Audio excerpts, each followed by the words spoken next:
So I wanted to give some history about the climate negotiations in general.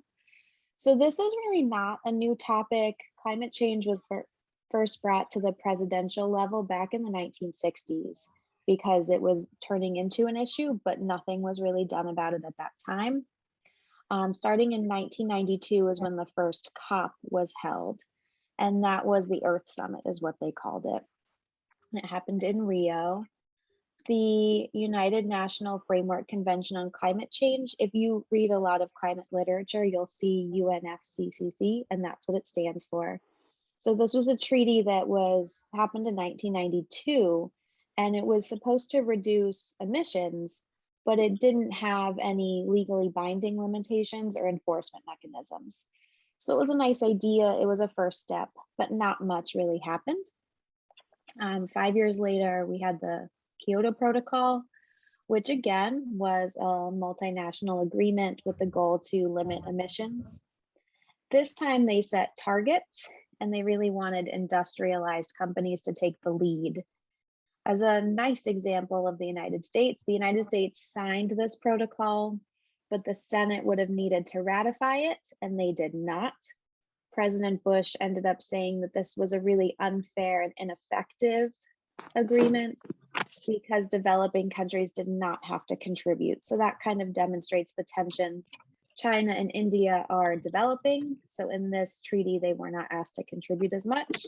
So the United States said, well, if they don't have to, we don't want to. In person. Can everyone mute when you join?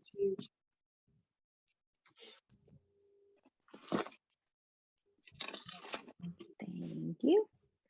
Then finally, we have 2015, which is when the Paris Agreement. So this was the first binding and universal agreement, but again, no ways for enforcement. So that's definitely a trend in the climate world, is that people make promises, people make commitments, but if there's no way to enforce it, what really happens? So here I have written the goal is to stay well below 2 degrees. Some background on that 1.5 and 2 degrees you may have heard about. This is degrees Celsius of warming above pre-industrial levels.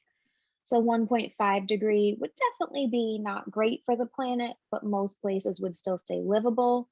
2 degrees would be pretty bad for most, especially low-lying areas, island countries, places closer to the equator. So they developed the goal to stay below 2 degrees of warming. We are currently at 1.2 degrees, if you are curious. The Paris Agreement also established nationally determined contributions. This is another acronym you can see a lot of places. It's the NDCs. So I wanted to explain what these are. These are national plans, what countries put out. It includes their targets to reduce emissions. And then it also says what adaptation strategies they need. And then they can ask for international support so that if things do happen to their country, they can say, we would need help for this. Countries submit their NDCs, and now this year, finally at this year's COP, the Paris Agreement was finalized. But you can see that's still 6 years later. So these things take a long time. There's not a lot of speed in the climate negotiation world.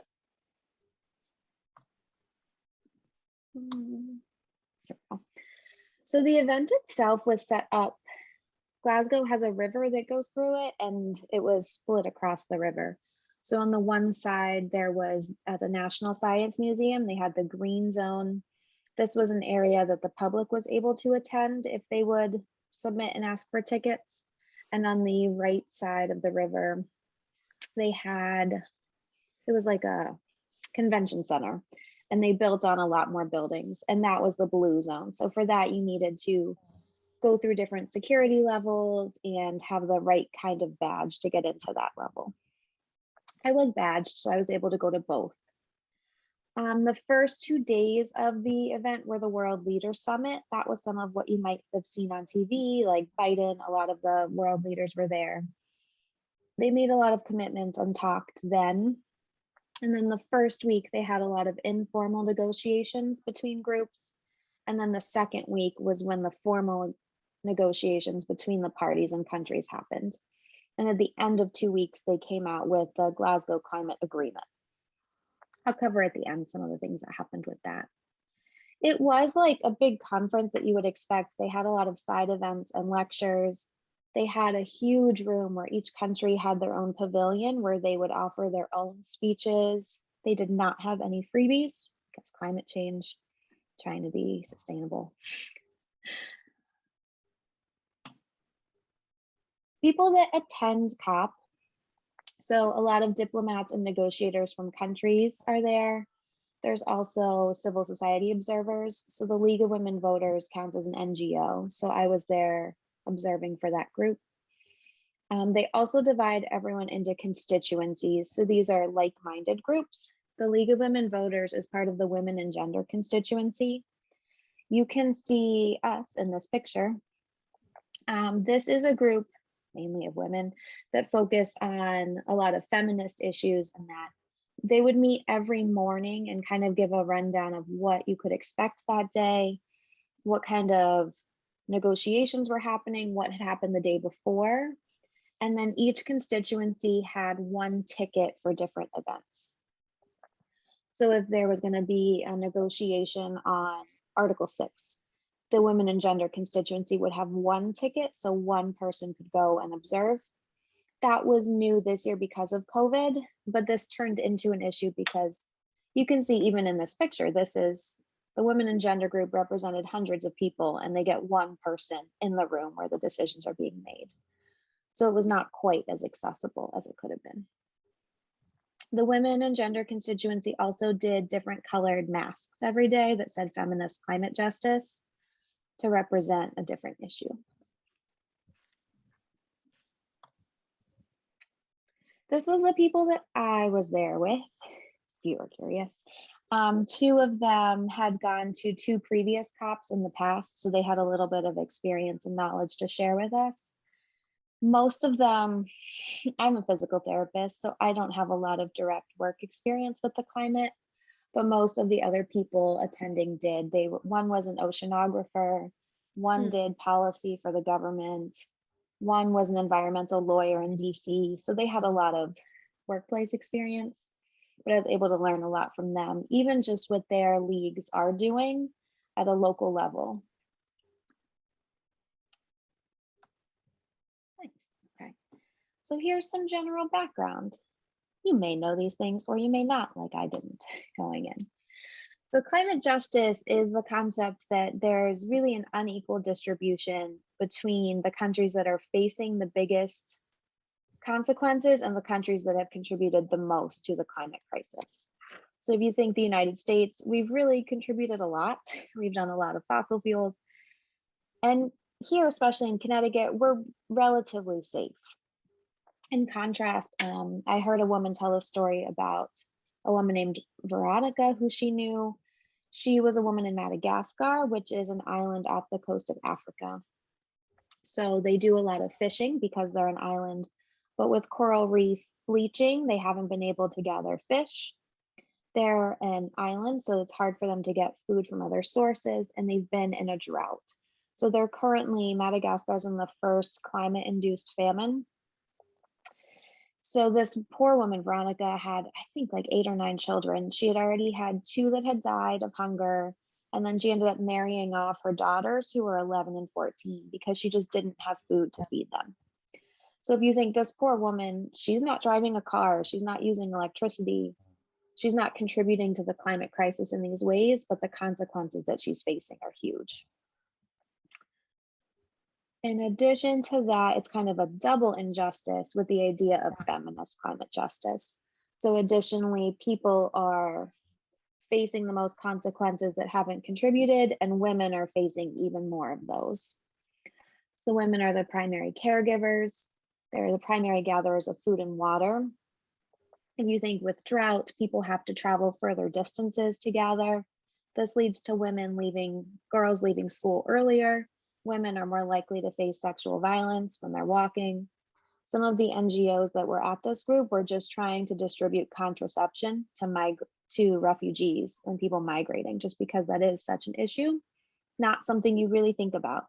but climate change is really exacerbating all of these issues. Women also are more likely for indoor air pollution if they're cooking over a wood fire.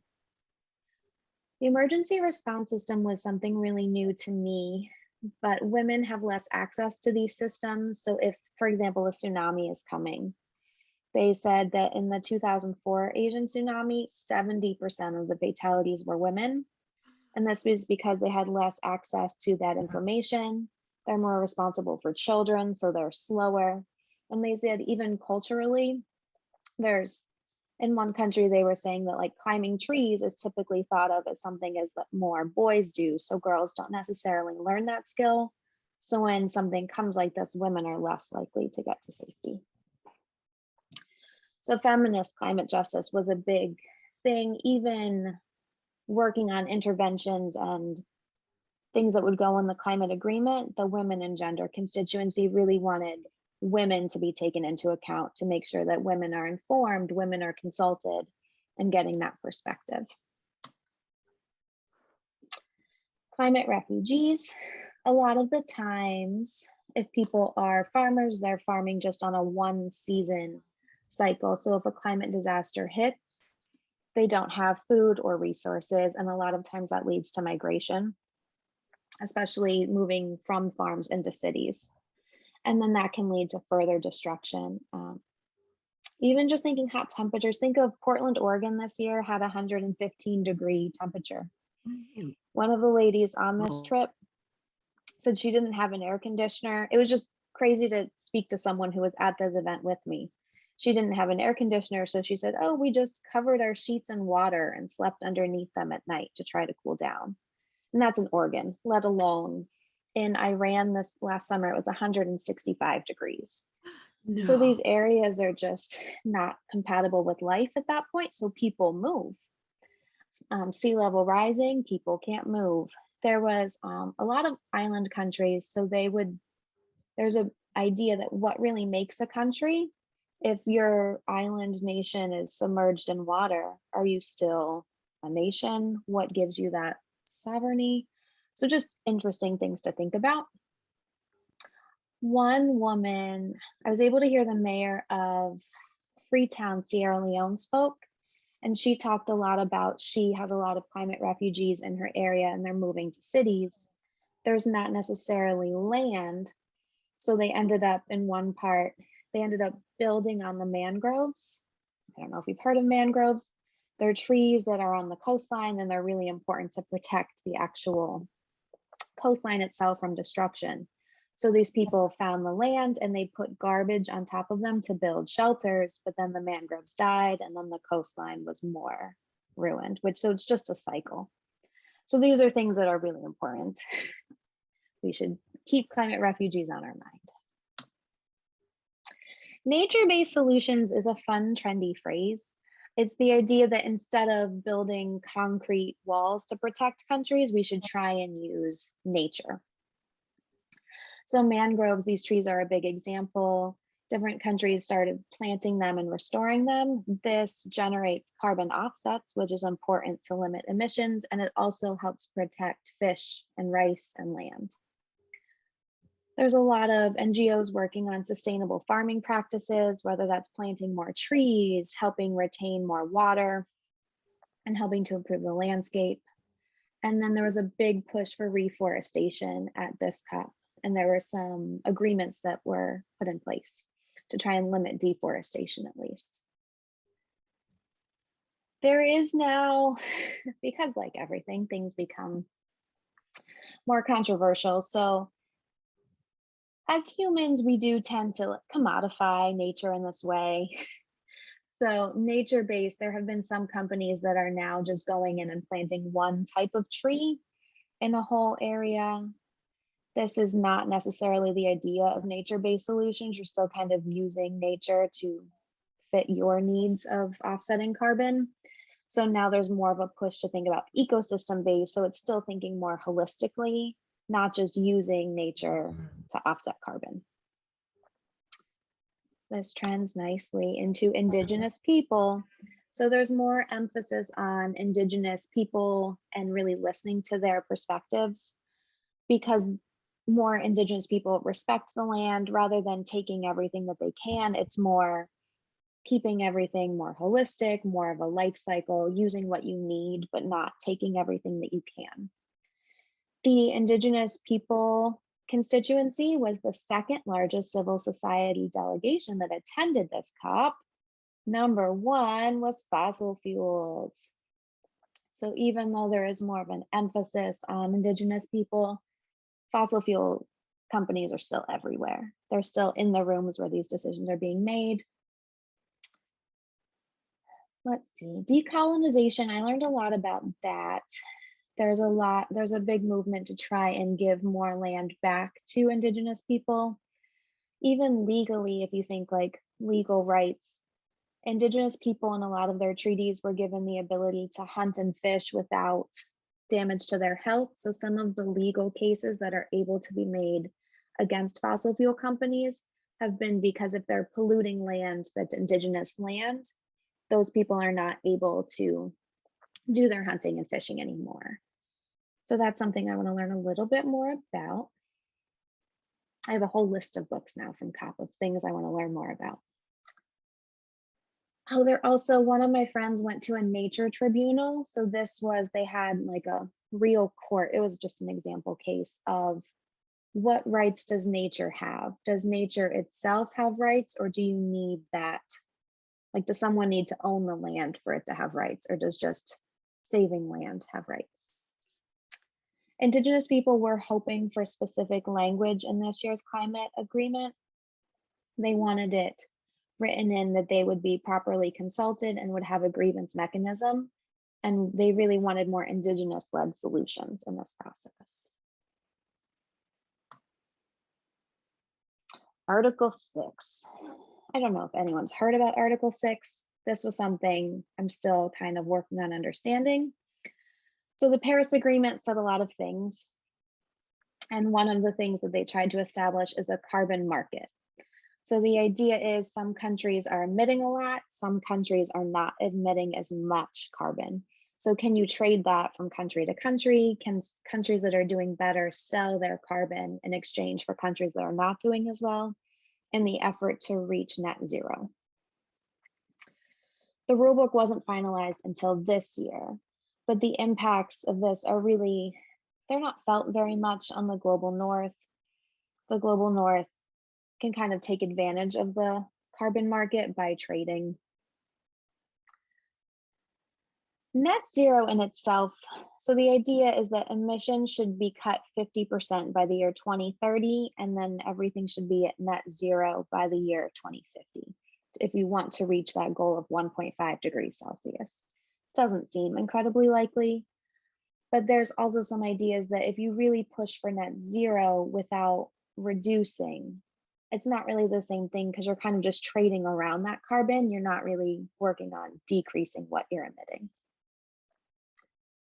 The Indigenous Peoples Caucus was pretty against some of this carbon market because they said it still is commodifying their lands and corporations keep emitting.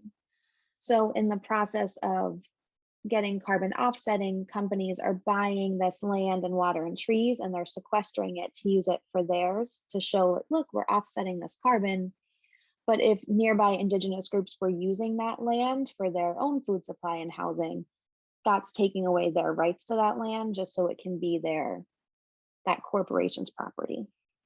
So this carbon market all seems kind of to me with this trading process. I listened to a press briefing at the United States Pavilion, and they had 5 developing countries, and they had Amazon and other large corporations were there.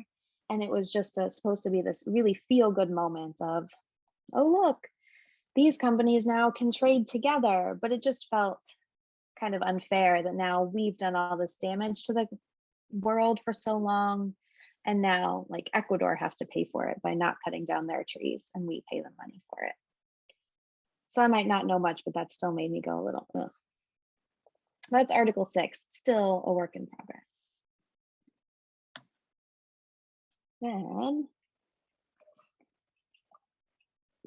I wanted to talk about the actual presentations that I went to this year. This photograph, I don't know if you can see it very well, but this is the plenary session. So this was one of those big rooms where all the countries would gather.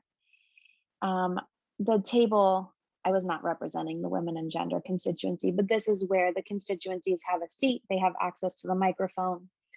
And in the side of the photo, you can see a person is talking. So the countries can buzz in and then share their perspective and different things. So there's one of the main talks I went to was the Intergovernmental Panel on Climate Change, the IPCC. This is a group that you'll hear about. I actually had heard when this was released in August of this year. They release a report, I think about once a year. It's the world's top climate scientists come together and they look at the science and they say what's going to happen, what needs to be done. So in this report in August, they released it and then they went through it all for the attendees. And they said that really it's unequivocal. Humans have warmed the planet. Human-induced climate change is affecting everyone. 1.5 and 2 degrees are probably going to be exceeded unless there's really deep cuts. So what they also released was risk assessment and regional fact sheets. So that's what I pulled from for this photo. So the photo on the left is mean temperature and precipitation. For us, I picked for North America. And it's a gradient of increasing temperature. So the hotter that it gets on the climate, the hotter it gets in this area and the wetter that it gets. Their recommendations were to try and reach net zero of CO2 emissions and really reduce greenhouse gas emissions. It was really every day at COP was just a bleak lesson of all of these terrible things that are happening. So this really just went along with it more. Let's see. So as a PT, I went to the health booth to learn some about the health impacts about climate change. So they said with fire weather, that increases air pollution, which is more damaging. Even occupational heat hazards, people that work outside, the hotter that it is, they're even at more risk of injury. Chronic kidney disease of non-traditional origin was just really interesting. This is common in working age men that work, especially in sugarcane fields. They end up with kidney disease. They don't really know why. But a lot of the times they'll attempt dialysis in these poor health conditions, and then the men will end up dying of infection. And then women and children are forced into the work environment and not in school. Maternal and fetal health, interesting too. Heat increases the risk of preeclampsia and premature birth, leads to low birth weight, and then that really becomes a lifelong complication. So it becomes kind of a transgenerational issue where each generation has less and less.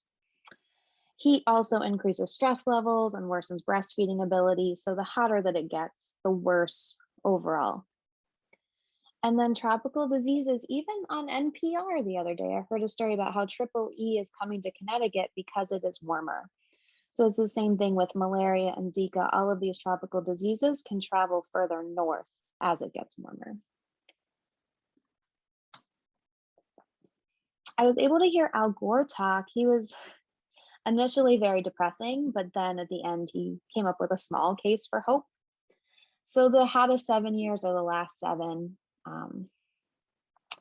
But he also talked about how even that temperature in the Pacific Northwest this summer would have been statistically impossible just a few years ago, but these trends are just moving further and further to the hotter end of the spectrum. He showed hundreds of photos of all of these big weather events. So he talked a lot about how atmospheric rivers are when it's hotter, water evaporates more quickly, so there's more water in the jet stream. Then when it rains, it becomes more of that flash flood or like the rain bomb. And that led to in New York City this summer, all of those big floods and what people died from. Here was a fun fact. A baby in Warsaw, Poland will inhale the equivalent of 1,000 cigarettes in air pollution in the first year of their life because there's so much pollution. Poland has a lot of coal plants. The oceans are 30% more acidic than they were in the Industrial Revolution. The Great Barrier Reef has lost 30% in the last 5 years only. And they said 80% of the Caribbean coral reef cover has been lost.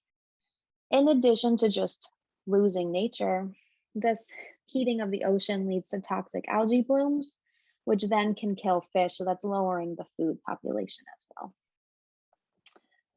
Plastic is twice as much emissions as aviation globally. I thought that was really interesting.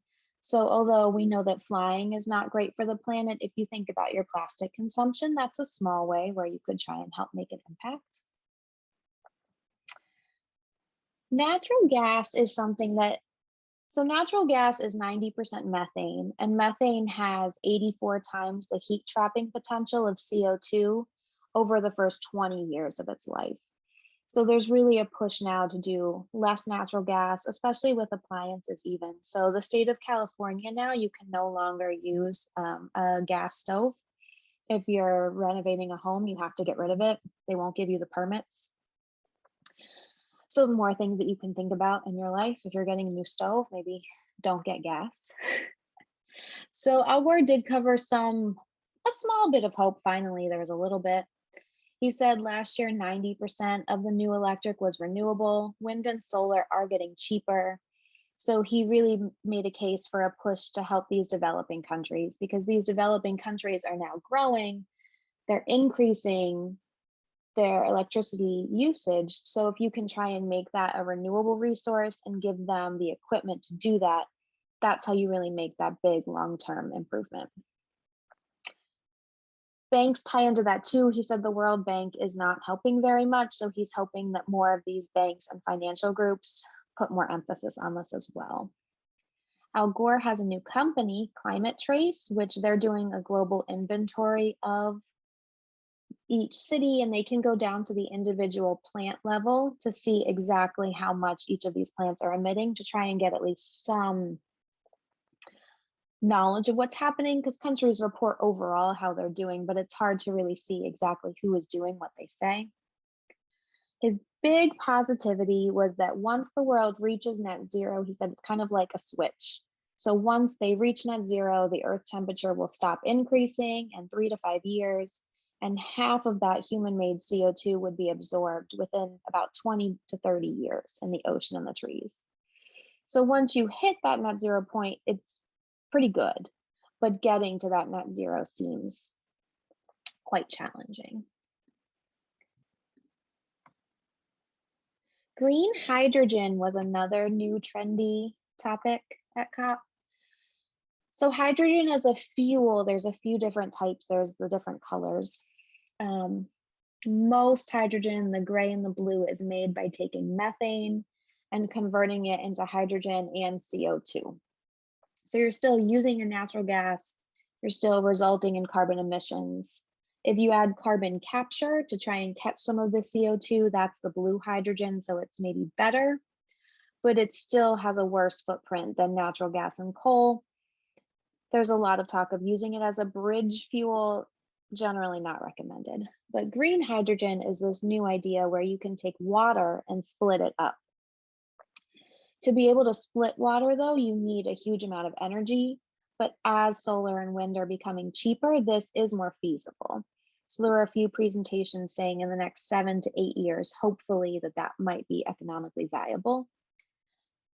This would be useful because there's a lot of industry where you need a big energy burst and one that you can't have a really heavy thing. So shipping, aviation, and freight, all of that would be reasons that you might want something lightweight but big energy burst. There's also some work on steel and concrete. These are two of the big emissions as well. You wouldn't necessarily think about it. So they're working on some like zero steel and concrete made in positive ways. I did not go to those talks, but I heard about them in passing. Okay. So here's where it gets a little bleaker. These are some of the stats on where are we now and where do we need to be. So the left is where we are now with methane emissions, and on the far right is where we would need to be compatible with 1.5. And then the middle is what people have committed to. So the NDCs, those are what the countries have committed to. And then this year at COP, there was a big methane pledge, but still pretty short on where it needs to be emissions wise, and that's even with people's ambitious promises. And then here's with CO2 emissions, same thing, more things on the graph. The left is where we need to be. The right is where, oh, oops, hold on, wrong way. Zooming in too much on my computer. The left is where we are, the right is where we need to be, and each one of these little spots on the middle is what people committed to at COP. So nature is people committed to not cutting down trees. Countries committed to getting rid of coal in the next 20 years. Countries committed to using more steel and concrete that were better for the road. And even still, it is short on emissions. So even with these ambitious targets, not quite where things need to be for 1.5. So the overall, I was there for the first week in COP. I wasn't there for the second, but I was able to follow it closely after I went and see some of the agreements. So a lot of countries did make new commitments, and some were more ambitious. Over 100 countries committed to reducing methane by 30%. China did not sign this, but they committed with the United States to work on it. So it is, countries are committing to things. Deforestation, over 100 leaders pledged to end and reverse it by 2030. And coal was mentioned for the first time in a COP text in the agreement. It was originally supposed to say phasing out coal power, but at the last minute, India requested that it be phasing down. So now the goal is to phase down coal, but at least it's mentioned. It was a positive step. Banks, over 450 banks committed to decarbonizing their investments. The Paris rulebook is now finally agreed upon. So hopefully there can be some motion in the carbon trading world. Things that were not done were climate finance. So this picture on the right is money commitments of climate finance. In 2009, originally, developed countries promised to give $100 billion annually, but this still hasn't happened. So they agreed to give even more money by 2025.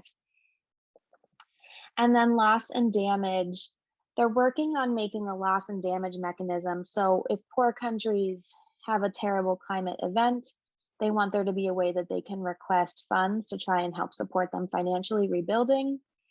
This has become a little controversial because the United States has said, well, we have things happening too that are due to the climate. Can we access this money? Which really we contributed, probably we shouldn't have access to it, but it's how the United States kind of works, is what I learned. So overall, things are getting better. A lot of people tried to phrase it positively that in previous COPs, not everyone was going in the same direction. At least now everyone's going in the same direction, just the speed is really the difficulty, which as the goals are for 2030 and 2050, speed does seem to be of the essence.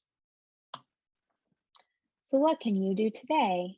This is a photo of me and two of the girls I went with at the climate march that was held on the Saturday in between. I did not meet Greta, nor did I see her, but I heard she was there. Things that you could do, vote. Voting is really the biggest one. My biggest takeaway was that what you do at an individual level is great, but the biggest bang for your buck is to have elected officials who care about this and are making it a priority. So voting for people that feel that way. Calling and email your local representatives is a big thing as well. If you put your email in the contact, Joanne can share more. The League of Women Voters is trying to work on a climate emergency bill for the state of Connecticut. So just working on trying to at least declare a state of emergency to say that something needs to happen here in Connecticut. The biggest thing I'd really recommend would be to find a local group that integrates with what your particular interest is in. Some groups are doing a lot on carbon tax. Some care about the coastline. Finding something that really fires you up. Maybe it's legislation, maybe it's planting trees, but there's lots of groups doing these things. And that's really a way to take what you're passionate about and really make it happen. Town planning and zoning commissions also do a lot of this climate work. So you could attend these meetings, see what your town is doing. At the bottom of this list too, a lot of towns have a climate action plan. That's what some of the women that attended COP with me said, that they worked with each town on an individual level to say, what is your action plan, and try and develop one. If you're looking at a car, you could try and look for an electric car. There's a lot of electric cars coming out with mainstream brands. Even there's going to be a Ford F-150 Lightning. So even trucks, they're coming out with electric versions. There's a big case to be made for divesting investments. JP Morgan and Chase are two of the biggest ones that have a lot invested in fossil fuels. Clothing, I think, is up to 10% of emissions. So you could try and not buy a different outfit for every season. I keep telling my mom that one. Food waste is a really big one too, especially for methane production. So gardening, doing composting. Books, if you're interested, you can reach out to me. I have a list of books I've been trying to gather, trying to read like one on each topic. So I read The Sixth Extinction to learn about animals. I read one by the Bill Gates one about more of the technology. There's so many books out there just to learn more and delve into this. Dietary changes, big bummer on this one. So beef is very bad. Cows produce methane in their stomachs because of the shape of their stomachs, and they use so much water and land. So you should really avoid beef if possible. Cheese is also not that good. Even shrimp, I didn't know this one, but they grow shrimps in mangrove areas. So sometimes they destroy the mangroves growing shrimp. So just trying to be a little bit more aware of what you're eating. Maybe you do 1 day of plant-based a week, and that would probably be a good first step to do something.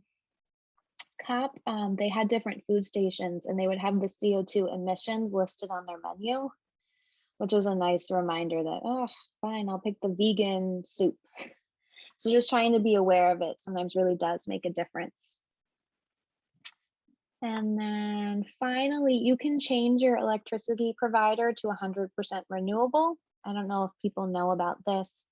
If you go to energizect.com, and then over in that your supplier, you can compare rates, and you can sort based on the percent of renewable sources. So I changed ours to 100% renewable. It might not be fully solar and wind, but at least they're purchasing offsets. At least you're trying to tell your electric provider that you care about this issue. Questions? And here's my contact info. I can put that in the chat as well, and then I can stop the share. There we go. Hello, everyone. Any questions? Well, Emily, that was upsetting and interesting and really well organized. I thought you gave us a lot of information in a way that's easy to understand. But I want to ask the participants now. You may unmute yourself at any time if you want to speak. One question has come in from Ron Johnson. Can you clarify global north and global south? Pretty much hemispheres. So more Europe and the United States are more the global north, and then the south is more Africa, South and Central America. Australia doesn't count for that because Australia is not, they're more us. So what stood out to you as listeners? Was there anything that surprised you?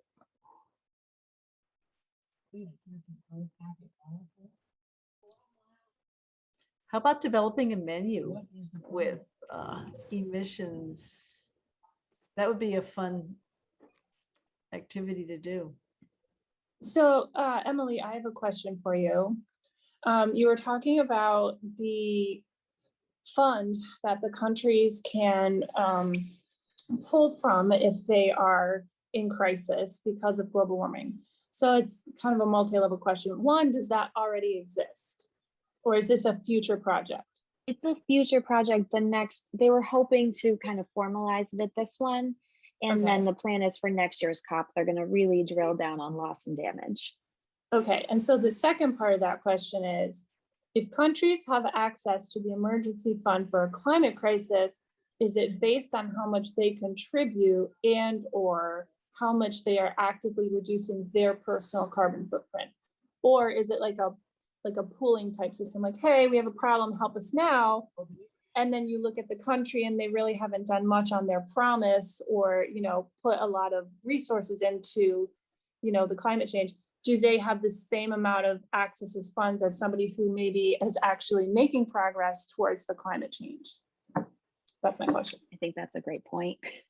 I know they said that a lot of these developing countries in the global south, they're doing a lot to stop climate change because it's truly happening to them every day right now. They're facing so many of the consequences. So there's a lot of grassroots efforts in these countries.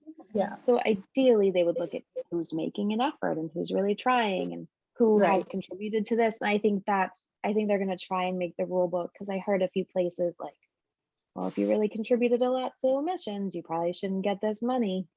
Right. So like hopefully if somebody who's making a lot of pollution all of a sudden has a very a big crisis because of what they have done, are we digging them out because A, we do need to help the world, period, or B, you know, you guys aren't making those changes, you're not following through, we're not going to aid you. So it's kind of like a double-edged sword in a way, because we do need the pollutant countries or areas to do their part, but also do we aid them when they've made their own whole?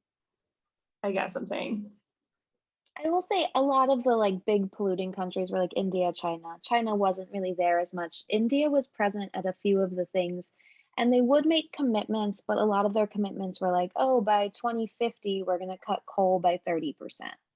So like, is that really going to do anything by that time? China now has stopped putting coal in new countries, but they're still using so much coal than everyone else. So a lot of it seems to be, oh, we say the right things, but is it really making a substantial difference? Probably not. I know first and foremost people who. I see Ron had a question about electric batteries. I didn't hear anything about that, no.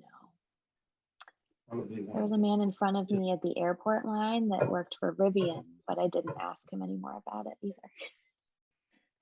I have a couple of questions. Linda. I've heard on PBS television a while ago compromises in place. that they had figured out a way to capture the methane from cows. If you're number 141, sorry, I'm going to try to mute that person.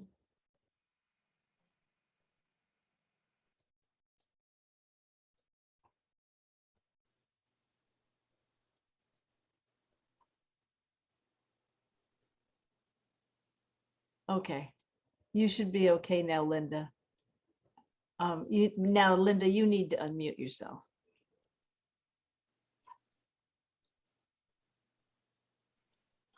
Can you hear me now? Yes. Okay, thank you. Not too long ago, I heard about a process that somehow they capture the methane from cows and turn it into electricity, which they use on their farms. Yes, that's fuel cells. And Connecticut has 5 fuel cell companies. About 20 years ago, we made a real commitment in Connecticut to being a leader in alternative energy sources and fuel cells. They do use the Caterpillar factory out in the Midwest, uses the methane from the cows to power the Caterpillar factory. And then the sub base here in New London has just put in a whole bunch of fuel cells as well. And they're nice because they don't require a lot of infrastructure so for isolated areas, it's a nice option. If you don't want to put in long telephone wires into a remote area. I also have a question. Our son was playing some kind of a TED talk from a gentleman who knows a lot more about science than I do, but he was basically saying that we need to look at the next step beyond solar panels, because he said eventually those cells in the solar panels give out. And when they get rid of them, it's putting a whole bunch of bad chemicals back in the earth. So I'm excited about something fixing something, but I had a real downer when I found out that the end result was that it was still causing some harm. Has there been any studies about the good and the bad side of the changes that we're looking at as a world? I don't know of any myself. I know Al Gore's whole thing was we get enough solar from the sun in like 2 minutes to power the whole planet. It seemed a little unrealistic what he was saying, but I don't know how long solar panels last. I don't know enough about that. Iowa. My sister lives in Iowa, and there was some kind of gasoline that came out that they figured out how to do it making corn. And she said, that's real good for Iowa because we grow a lot of corn. And she said, then she found out that they use a whole bunch of water being able to make that. So that's another, that's another example of what does the next step do? I'd be interested if anybody finds some comparisons on that. Yeah.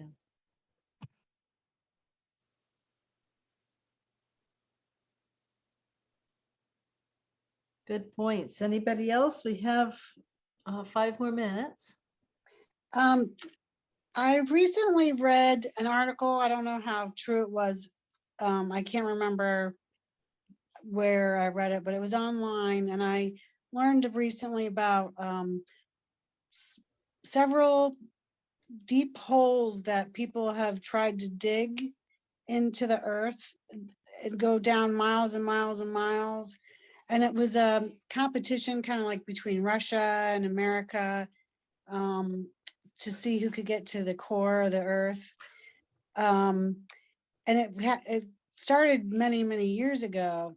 And I'm sure that those kind of holes that have been dug, they've discovered that they had to close them off because of the rising temperature that it was releasing into the atmosphere. And I'm wondering if anybody has looked into that as part of the problem.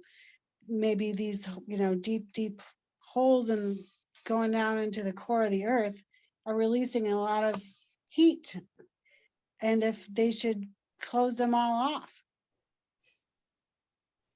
I haven't heard anything about that, but I know they showed a lot of charts starting just with the Industrial Revolution, which really increased carbon emissions. And it's a very correlated line between when we started using fossil fuels for all of this energy purposes and as temperatures increased.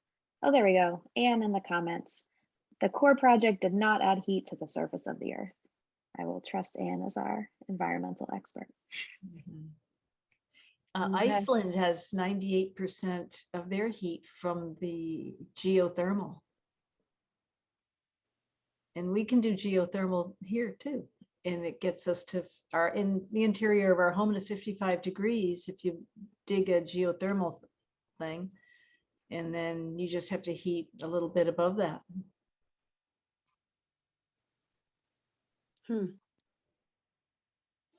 Interesting. Yeah, there are homes in East Lyme that have geothermal things. Yeah. Well, everyone, I want to just thank you all for your time tonight. This is an incredibly important issue, and it made us all a little bit more aware of it. And awareness is the first step, right? So thank you, Emily, for representing the League in Scotland and for sharing all the information with us. And stay tuned. There will be follow-up opportunities as time goes on. So many thanks to everyone.